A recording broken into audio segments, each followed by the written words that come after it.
네, 반갑습니다.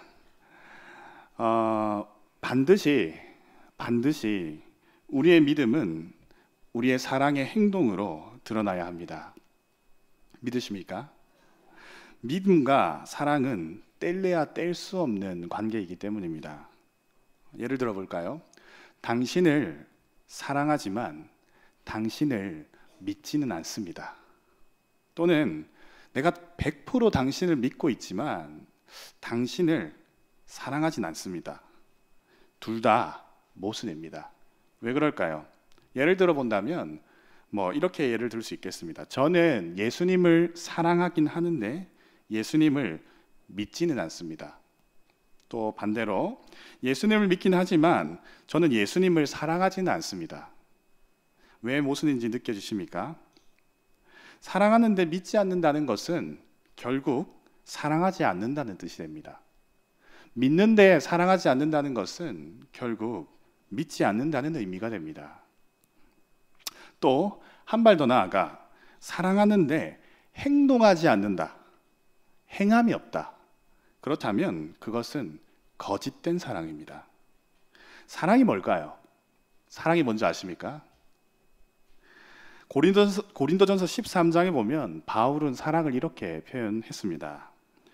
사랑은 오래 참고, 사랑은 온유하며, 시기하지 아니하며, 사랑은 자랑하지 아니하며, 교만하지 아니하며, 무례히 행하지 아니하며, 자기의 유익을 구하지 아니하며, 성내지 아니하며, 악한 것을 생각하지 아니하며, 불의를 기뻐하지 아니하며, 진리와 함께 기뻐하고, 모든 것을 참으며, 모든 것을 믿으며, 모든 것을 바라며, 모든 것을 견디느니라. 오래 참고, 온유하며, 시기하지 않고, 자랑하지 않고, 교만하지 않고 등 무엇을 하지 않고 모두 뭡니까? 행동입니다. 그렇지 않습니까? 사랑은 우리의 행동으로 드러납니다. 반드시 우리의 행동으로 드러나야 됩니다. 그러니까 사랑한다는 말은 행동한다는 뜻입니다. 반대로 행동하지 않으면서 내가 당신을 사랑한다? 그것은 거짓말입니다.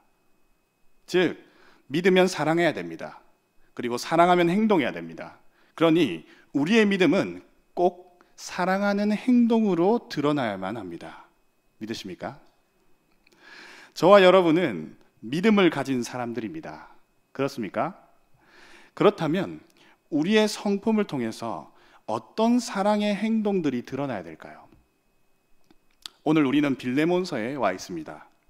일상의 문제를 풀다가 성경이 된 이 아름다운 이야기를 통해서 어떻게 우리의 믿음이 사랑의 행동으로 드러나는지 한번 확인해 보도록 하겠습니다. 빌레몬서를 알기 위해서는 우리가 꼭 알아야 되는 인물이 있습니다. 그는 바로 오네시모라는 인물입니다. 오네시모라는 한 노예가 자유를 꿈꿨습니다. 그는 주인 빌레몬의 집에서 오랜 세월 몸종으로 살았습니다. 그런데 언제부턴가 도망가자, 자유를 향해서 도망가자, 이 생각이 계속 머릿속을 맴도는 겁니다. 매일 드나드는 집주인의 그 주인집 대문이 어느 순간부터 자유를 향한 통로로 보였을 겁니다. 그런데 막상 도망을 치려니까 무엇이 없습니까? 돈이 없는 겁니다. 노예가 재산이 어디 있습니까? 돈을 받고 일해본 적이 없는데요. 도망치려는 노예가 도피 자금을 마련하기 위해서 할 수 있는 방법이 뭘까요? 아마 주인의 돈을 훔치는 것일 겁니다. 아마 오네시모는 빌레몬의 주머니를 몰래 뒤져서 도피 자금을 마련했을 겁니다. 이제 자유를 향한 모든 준비가 완료됐습니다. 상상해 보십시오. 빌레몬 집 주인의 주인방 불을 마지막으로 꺼드리고 자신의 숙소로 복귀하지 않고 그 길로 대문을 향해서 뛰쳐나가는 오네시모의 모습을 말입니다. 오네시모는 빌레몬의 돈을 훔치고 자유를 향해서 내달렸습니다. 오네시모는 주인의 집이 있는 골로새로부터 로마까지 무려 1600km의 엄청난 거리를 여행했습니다. 자유를 위해서는 주인 집으로부터 최대한 멀리 떨어지는 것이 맞다고 생각했는지도 모릅니다. 또한 만에 하나 잡히기라도 한다면 그날은 죽음을 면치 못했을 것입니다. 그러니까 본능적으로 최대한 멀리 갔을 겁니다. 그런 오네시모가 자유를 찾았을까요? 로마에 가서 그는 어떤 경위인지는 알지 못하지만 로마에서 한 인물을 만납니다. 그가 바로 사도 바울입니다. 여기서 궁금증이 생깁니다. 오늘 바울이 보낸 편지를 잘 보면요, 오네시모가 바울을 위해서 섬기고 일하고 있습니다. 아이러니하지 않습니까? 오네시모는 자유를 향해서 도피를 선택한 자입니다. 그런데 스스로 바울의 신복이 되어서 바울을 섬기고 있는 겁니다. 종이 되어 있는 겁니다. 빌레몬서 1장 13절을 보면 이렇게 말씀하고 있죠. 그를 내게 머물러 있게 하여 내 복음을 위하여 갇힌 중에 내 대신 나를 섬기게 하고자 하나라고 바울이 이야기합니다. 상식적으로 이해가 가십니까? 자유를 찾아 제 주인집을 떠난 종이 자발적으로 바울을 섬기는 종이 되어 있는 겁니다. 어떻게 이런 일이 가능할까요? 아마도 오네시모는 바울을 통해서 자기가 찾던 그 자유를 보았을 겁니다. 아마 참 자유를 목도했을 겁니다. 오네시모는요, 자유를 위해서 주인의 돈을 훔치는 것을 선택했는데 적어도 오네시모의 관점에서 바울은 자기보다 자유롭지 못한 자입니다. 왜 그럴까요? 바울은 지금 감옥에 갇혀 있거든요. 바울은 지금 로마 감옥에 투옥된 신세란 말이죠.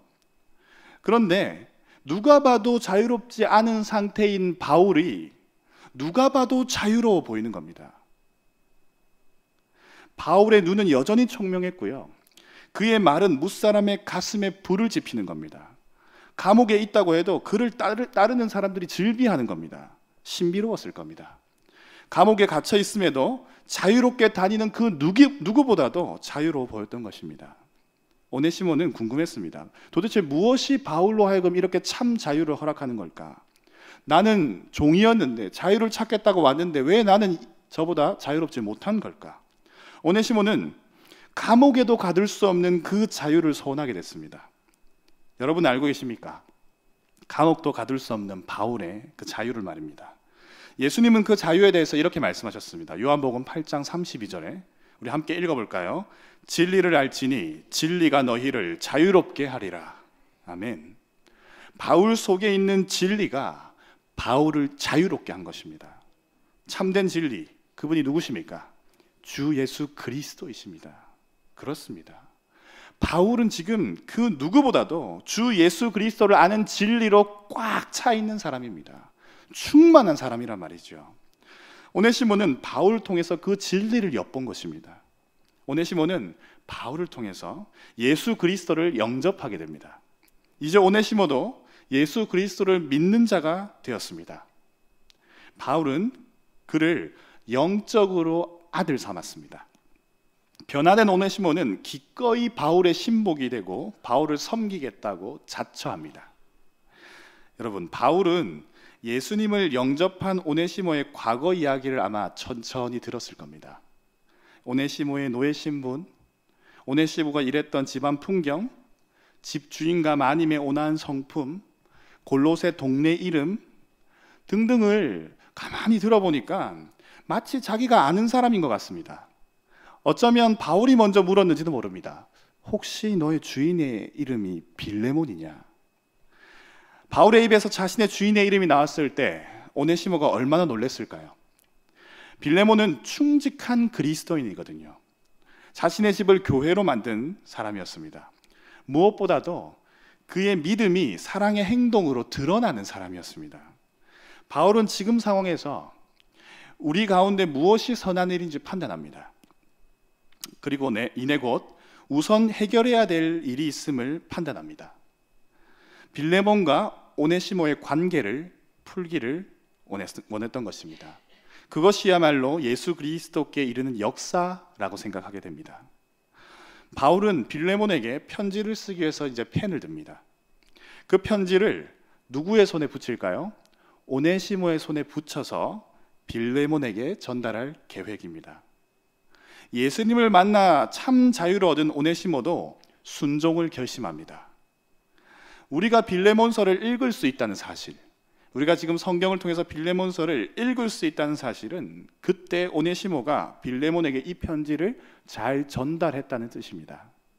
그리고 아마 빌레몬은 바울의 모든 요청에 다 순종했을 겁니다. 그 이유는 이 편지가 성경이 되었기 때문입니다. 빌레몬의 순종이 없었더라면 이 편지는 성경이 되지 않았을 것이니 말입니다.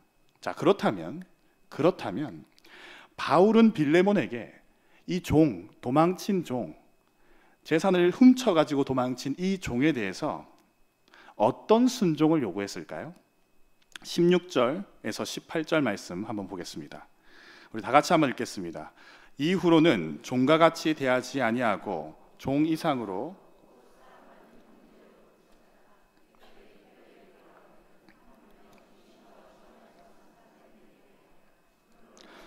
동역자로 알지인데 그를 영접하기를 내게 하듯 하고 그가 만일 내게 불의하였거나 내게 빚진 것이 있으면 그것을 내 앞으로 계산하라. 아멘. 바울은 지금 오네시모를 더 이상 종으로 대하지 않고 첫 번째, 사랑받는 형제로 대해달라고 이야기합니다. 그리고 두 번째, 나와 같이 동역자로 여겨달라고 요구합니다. 더하여 오네시모가 진 빚이 있다면 자신이 갚겠다고 이야기를 합니다. 파격적이지 않습니까? 이 순종이 쉬울까요? 말이 쉽죠. 자신의 재산에 손해를 끼치고 도주한 노예입니다. 당시 사회적 정서 같으면 죽여도 시원찮을 겁니다.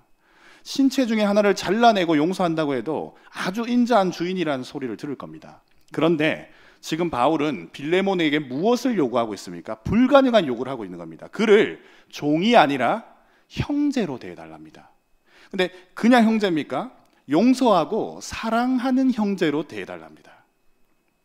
여러분이라면 순종하실 수 있겠습니까? 어렵지 않을까요?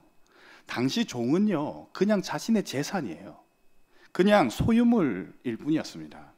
그러나 빌레몬은 순종했습니다. 이 순종이 사랑의 행동이라고 할 수 있습니다. 어떻게 이런 사랑이 가능했을까요? 도대체 무엇이 주인과 종의 사이를 허물고 사랑받는 형제 사이로 탈바꿈시킬 수 있었던 걸까요? 대체 무엇이 우리 속에 있는 계층과 계급과 격차를 극복하고 모든 것을 허물고 서로 사랑할 수 있는 관계로 발전할 수 있게 할까요? 우리는 여기에서 두 단어에 집중해야 됩니다. 한번 따라할까요? 사랑과 믿음. 그렇습니다. 사랑과 믿음입니다. 빌레몬서 1장 4에서 5절입니다. 제가 한번 읽어드릴게요. 내가 항상 내 하나님께 감사하고 기도할 때에 너를 말함은 주 예수와 및 모든 성도에 대한 내 사랑과 믿음이 있음을 들음이니. 자, 바울은 오네시모를 받아주라는 설득을 위해서 빌레몬 안에 있는 사랑과 믿음에 호소하고 있습니다. 특히 5절의 말씀은 교차적인 성격을 가지고 있는데요. 한번 보여주시죠. 자, A는 주 예수에 대한 믿음, B는 모든 성도에 대한, 그리고 B-는 빌레몬의 사랑, A-는 빌레몬의 믿음입니다. 자, 여기서 A는 A-와 B는 B-와 연결됩니다. 이 연결시켜서 한번 해보면요, 주 예수에 대한 빌레몬의 믿음, 그리고 모든 성도에 대한 빌레몬의 사랑, 이렇게 두 가지로 표현할 수가 있습니다. 즉, 빌레몬이 오네시모를 사랑하는 형제 그리고 동역자로 받아줄 수 있었던 이유는 첫 번째 근거가 주 예수에 대한 빌레몬의 믿음 때문이었고요. 두 번째 근거가 모든 성도에 대한 빌레몬의 사랑이라고 할 수 있겠습니다. 우리는 이 빌레몬서를 집어든 우리는 오늘 자신의 이름을 여기에 넣어야 됩니다. 주 예수에 대한 나의 믿음, 주 예수에 대한 나의 사랑. 자, 이 설교 시간에는 우리의라고 한번 집어넣어서 이야기해 보겠습니다. 자, 첫 번째입니다. 주 예수에 대한 우리의 믿음입니다. 자, 그렇다면 우리가 믿음 안에서 묶이면 어떤 일이 벌어질까요? 우리가 말입니다. 우리를 뭐라고 하죠? 교회라고 합니다. 우리 교회에 묶인 우리가 믿음으로 묶인다면 어떤 일이 벌어질까요?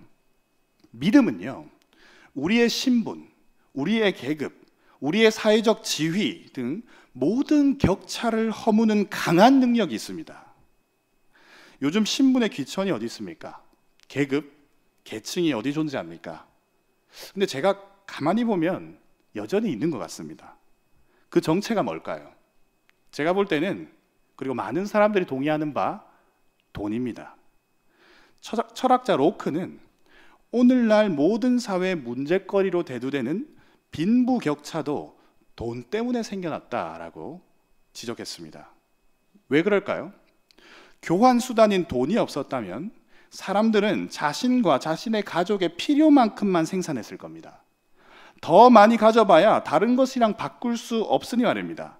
그러나 돈이라는 이 매개체 때문에 이것이 생기면서 사람들은 한없이 저축할 수 있게 됐습니다. 돈이 생산 수단이 되자 돈이 돈을 버는 일이 벌어졌습니다. 그러니까 자연스럽게 빈부의 격차가 심각하게 벌어지는 상황이 생기게 된 겁니다. 그러니 요즘 시대에 신분의 귀천은 돈이 만들고 있다고 해도 과언이 아닙니다. 또 돈으로 교환할 수 있는 품목들도 늘어나고 있습니다. 옛날에는 교환할 수 없었던 가치의 영역도 이제는 점점 교환이 가능해지고 있습니다. 신분, 지식, 명성, 사랑, 우상, 우정, 이 모든 것들이 상품화되고 있습니다. 그러므로 사람들은 점점 더 돈을 추구하고 있습니다. 돈을 인생의 목적으로 삼고 있고요. 돈이 있는 곳으로 움직이고 있습니다. 사람들은 돈이 있는 곳으로 모이고 돈이 있는 것에 그 돈이 많은 사람을 존경하기 시작했습니다. 자, 그러면 교회는 어떨까요? 우리는 돈으로 묶였습니까? 믿음으로 묶였습니까? 우리는 어떻습니까? 이 시대의 우상인 돈으로부터 자유합니까? 오네시모가 바울을 통해 발견했던 그 자유, 참된 자유가 우리 교회 속에도 동일하게 강물처럼 흐르고 있을까요? 참된 자유는 앞서 얘기했던 것처럼 진리로부터 옵니다. 진리는 우리 주 예수 그리스도입니다. 그러므로 주 예수 그리스도에 대한 우리의 믿음만이 우리는 돈을 섬기는 것으로부터 자유를 허락해 줍니다. 그런데 언제부터 기독교 신앙이 지극히 현세 중심적이 되었을까요? 언제부터 예수 믿는 신앙이 내세와 천국에 대해서 입을 다물기 시작했을까요? 언제부터 현재의 삶에 부자가 되는 것이 복을 받는 것이라고 설정하게 되었던 걸까요? 헌금을 많이 해야 좋은 교인이고 헌금이 많이 거쳐야 성공한 교회로 인정받는 상황이 대체 언제부터 시작된 겁니까? 주 예수에 대한 우리의 믿음으로 우리 묶인 공동체가 바로 교회 아닙니까? 교회가 희망입니다. 교회는 돈이 계급화된 이 세상 속에서 유일하게 믿음의 기치를 들고 설 수 있는 공동체가 되어야 합니다. 돈으로 문턱을 높이는 공동체가 아니라 믿음으로 문턱을 낮추는 공동체가 되어야 할 줄 믿습니다. 우리는 교회에 얼마나 많은 모임들이 있습니까? 당회 모임, 셀 모임, 부서 모임, 찬양대 찬양단 모임, 취미 선교 모임 등 이 모든 모임이 주 예수 그리스도를 향한 믿음으로 이루어져야 할 줄 믿습니다. 우리가 모이는 모임이 믿음이 연약한 사람이 좀 위로를 얻는 모임이 됐으면 좋겠습니다. 돈이 좀 모자란 사람이 자신감을 얻는 모임이 되었으면 좋겠습니다. 좀 덜 배운 사람이 상대적 박탈감을 느끼지 않는 모임이 되면 좋겠습니다. 여러분, 그렇게 믿으십니까? 우리가 속한 모임에서 누군가가 상처를 받고 이제 더 이상 거기 못 가겠다, 그렇게 생각하지 않기를 바랍니다. 저와 여러분들이 믿음과 사랑으로 수용해 준다면 되지 않겠습니까? 마치 종 오네시모를 사랑받는 형제로 받아준 것처럼 말입니다. 자, 두 번째입니다. 모든 성도에 대한 우리의 사랑입니다. 오늘 말씀의 제목과 같이 우리의 믿음은 항상 무엇으로 드러나야 될까요? 사랑의 행동으로 드러나야 됩니다. 바울, 빌레몬, 오네시모, 서로 다른 신분, 다른 배경, 다른 상황 속에서 사는 이 세 사람들이, 바울은 유대인이었고 지금은 로마 감옥에 투옥 중에 있고요. 죄인이죠. 빌레몬은 골로새에 사는 로마 시민으로서 사회적 지위와 재산이 많이 있는 사람이죠. 오네시모는 비천한 노예 신분이죠. 완전히 다른 이 세 사람이 어떻게 서로 사랑하는 형제가 될 수 있었을까요? 그 유일한 이유는 오늘 본문에 있습니다. 빌레몬서 1장 6절입니다. 이로써 내 믿음의 교제가 우리 가운데 있는 선을 알게 하고 그리스도께 이르도록 역사하느니라. 아멘. 여기 믿음을 가진 자들이 하는 행동이 있습니다. 바로 교제입니다.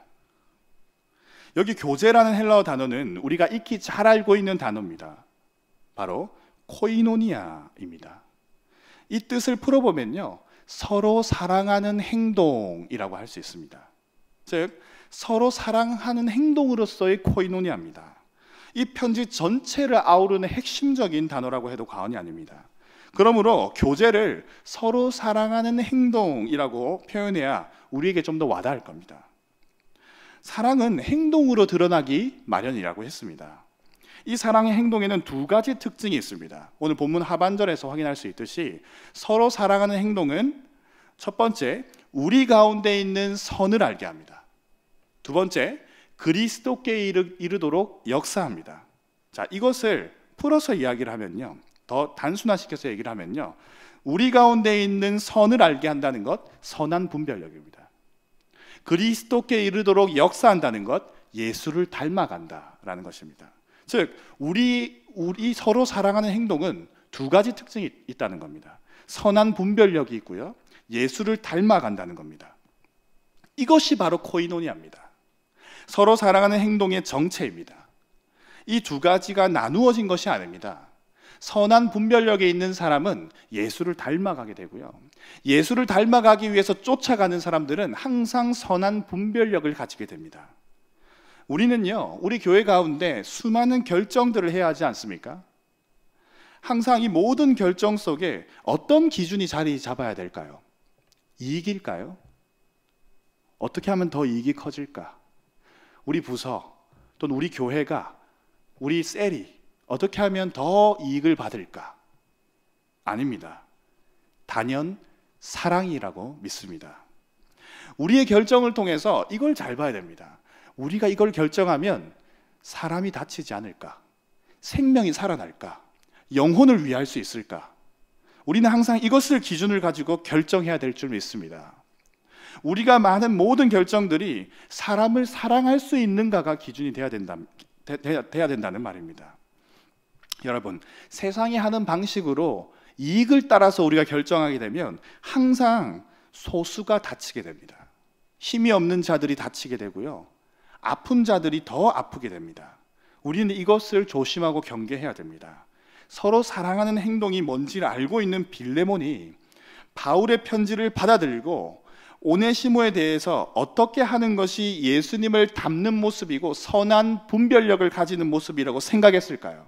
두말할 것 있습니까? 용서이지요. 용서뿐입니까? 믿음으로 사랑하는 형제로 받아주는 것이었죠.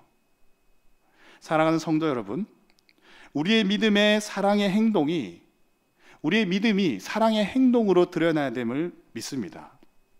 주 예수에 대한 우리의 믿음이 모든 성도에 대한 우리의 사랑으로 드러나야 됩니다.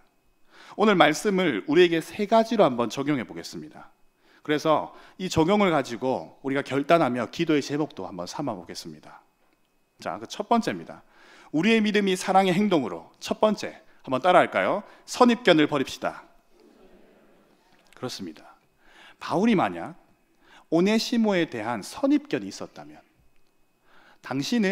당시에 노예들은 이렇게 인을 쳤죠. 노예 도장을 받았을 겁니다.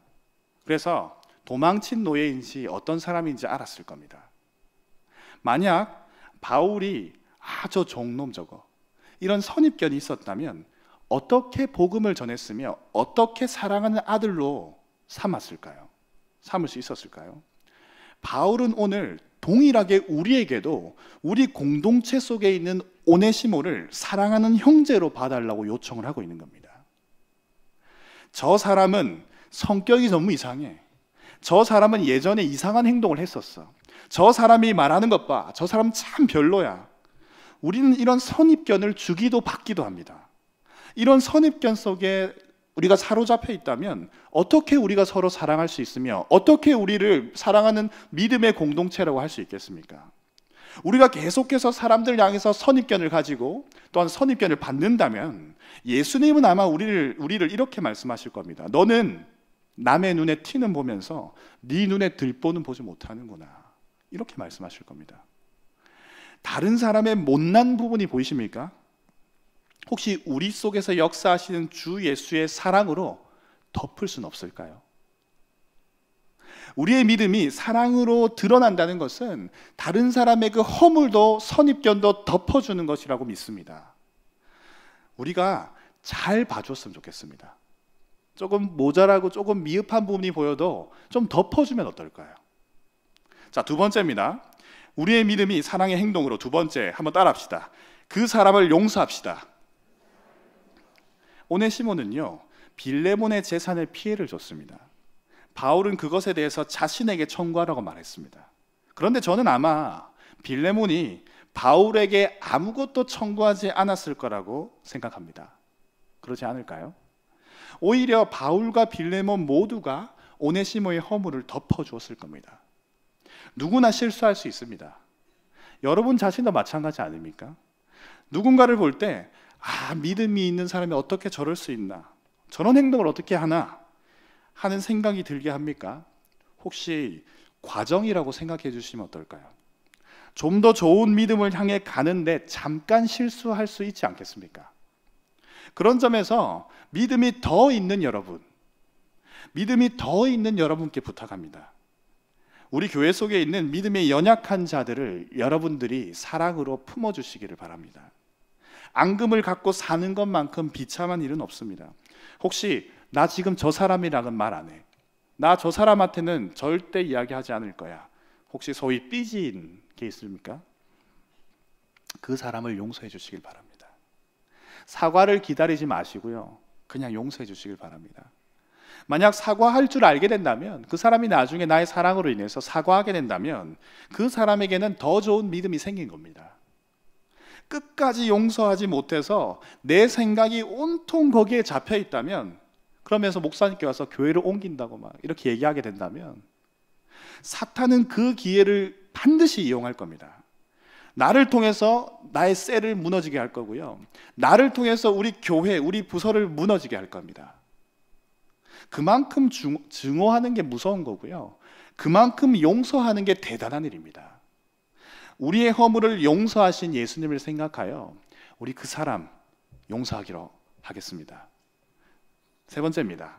우리의 믿음이 사랑의 행동으로, 세 번째 한번 따라합시다. 누구에게나 친절합시다. 바울은 빌레몬에게 오네시모를 환대하기를 자신을 영접하는 것 같이 해달라고 요청합니다. 친절하게 대해달라는 것입니다. 친절은 매우 능동적인 사랑인 거 혹시 아십니까? 그리고 친절은 돈이 안 드는 거 아십니까? 누구나 친절을 할 수 있습니다. 예수님은요, 친절을 베푸시느라 자신의 생애에 얼마나 많은 시간을 사용하셨을까요? 혹시 이거 생각해 본 적 있으십니까? 성경을 잘 보시면요, 예수님은 순전히 친절을 베푸시는데 할애한 시간이 굉장히 많습니다. 이 관점으로 성경을 한번 읽어보시기 바랍니다. 그런 우리는 예수님의 친절에 대한 채무를 가진 사람들입니다. 세상에서 가장 영예로운 채무지요. 이 친절은 아까 말씀드린 바와 같이 돈이 들지 않습니다. 우리는 이 빚을 누구에게 갚아야 될까요? 바로 지금 옆에 있는 우리의 성도들에게 갚아야 됩니다. 즉, 우리는 누구에게 친절해야 될까요? 우리 교회 안에 있는 먼저 가난한 사람들에게 친절해야 됩니다. 예수님은 가난한 자들은 항상 너희와 함께 있겠다라고 말씀하기도 하셨어요. 그런 점에서 가난한 자들에게 친절하기란 아주 쉬운 일입니다. 그리고 특별히 또 우리가 친절해야 될 대상이 있다면 부유한 사람들에게도 친절해야 됩니다. 부유한 사람들은 아주 친절이 많이 필요한 사람들입니다. 그리고 무엇보다도 이게 굉장히 힘들 수 있는데 우리와 수준이 동등한 사람들에게도 우리는 친절해야 됩니다. 혹시 이 말씀 알고 계시죠? 우는 자들로 함께 울고 웃는 자들로 함께 웃으라 하는 말씀을 예수님께서 하셨죠. 로마서에서 바울이 얘기했죠. 자, 우는 자들로 슬퍼하는 자들과 함께 슬퍼한다는 것은 우리가 할 수 있을 것 같아요. 그렇죠. 위로해주고 어려운 일 당한 사람들에게 위로해주고 토닥거려주고. 근데 진짜 웃는 자들과 함께 우리가 웃을 수 있을까요? 갑자기 승진한 사람, 갑자기 떼돈을 번 사람, 그런 웃는 자들과 함께 대학 진학에 덜컥 붙은 아들이 그런 사람들과 함께 웃을 수 있을까요? 바울은 동일하게 똑같이 요구합니다. 우리는 누구에게나 친절해야 됩니다. 누구에게나 우리는 우리의 친절을 주어야 됩니다. 즉, 누구에게나 친절하다는 것은 비위를 맞추는 것과는 아주 다른 이야기입니다. 지금 당장 우리가 실천할 수 있는 것입니다. 우리는 우리가 만나는 모든 사람들에게 친절해야 될 의무를 가진 사람들입니다. 자, 그렇다면 오늘 우리의 믿음이 사랑의 행동이 되려고 할 때 세 가지 기도 제목을 우리 삼을 수 있겠습니다. 자, 첫 번째 기도, 사람들을 판단하는 선입견을 버리게 해주십시오. 두 번째 기도, 나에게 피해를 준 사람을 용서하는 마음을 주십시오. 마지막, 누구에게나 친절을 베푸는 사랑의 마음을 주십시오. 우리 아멘 하십니까? 우리 한번 이 기도 시간에 이 세 가지 기도를 놓고 한번 우리에게 적용하면서, 나에게 적용하면서 한번 기도해 보겠습니다. 혹시 선입견을 가지고 계십니까? 혹시 용서 못하는 그 사람이 있습니까? 누구에게나 친절하지 않았습니까? 다른 어떤 사람에게는 친절하고 어떤 사람에게는 친절하지 않았습니까? 혹시 자기 자신을 한번 돌아보시면서 바울과 빌레몬처럼, 그리고 변화된 오네시모처럼 우리도 변화시켜 주시옵소서 한번 간절히 기도하는 시간이 되었으면 좋겠습니다.